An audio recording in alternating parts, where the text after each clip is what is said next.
हिंदू समाज की सबसे बड़ी समस्या है जात पात का भेदभाव। इसी भेदभाव की वजह से हिंदू हजारों सालों तक गुलाम रहे हैं। जब हिंदुस्तान पे मुगलों ने हमला किया तो उसका मिलके सामना करने की बजाय हम लोग बंट गए कि जो क्षत्रिय है वो लड़ेगा, जो नीची जाति से है वो बाहर बैठकर तमाशा देखेगा। असल में जिन्हें हम नीची जाति समझते रहे हैं और चमार कह के संबोधित करते हैं और जिन्हें कुछ समय पहले तक हिंदू छूने से भी कतराते थे, असल में वो चंवर वंश के क्षत्रिय हैं। इस बात का खुलासा डॉक्टर विजय सोनकर की एक पुस्तक हिंदू चरम मारी जाति एक स्वर्णिम गौरवशाली राजवंशीय इतिहास में हुआ है।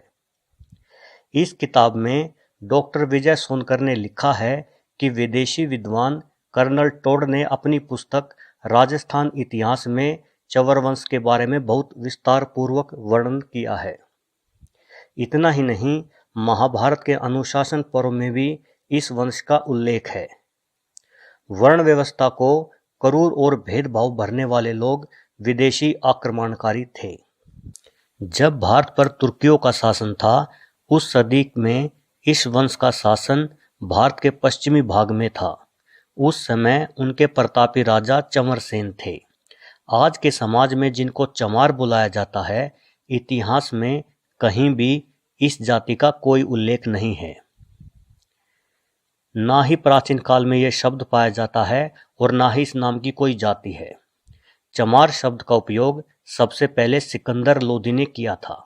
मुस्लिम आक्रमणकारियों के धार्मिक उत्पीड़न का सबसे पहले जवाब देने की पहल इसी जाति ने की थी।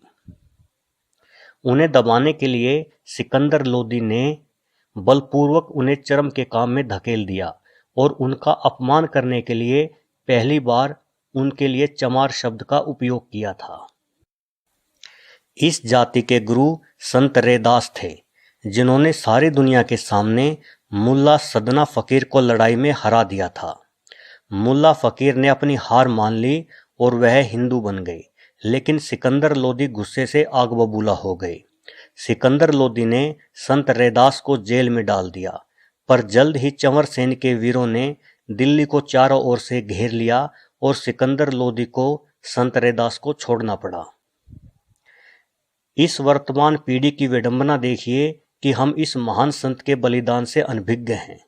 कमाल की बात तो यह है कि इतने जुल्म सहने के बाद भी इस वंश के वीर हिंदू ही बने रहे और उन्होंने इस्लाम को नहीं अपनाया।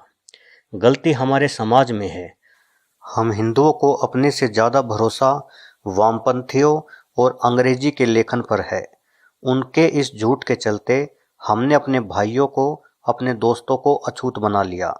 आज हमारा हिंदू समाज अगर टिका हुआ है तो उसमें बहुत बड़ा बलिदान इस वंश के वीरों का है, जिन्होंने नीचे काम करना स्वीकार किया पर इस्लाम धर्म को नहीं अपनाया। उस समय या तो आप इस्लाम को अपना सकते थे या सिर्फ मौत को गले लगा सकते थे। यह सुनने के बाद अब आपको विश्वास हो जाना चाहिए कि हमारे बीच कोई भी चमार अथवा अछूत नहीं है। हम सब एक जैसे हैं। दोस्तों, जानकारी पसंद आने पर इसे फेसबुक और व्हाट्सएप के जरिए अपने दोस्तों में शेयर करें और मेरे चैनल को सब्सक्राइब जरूर करें।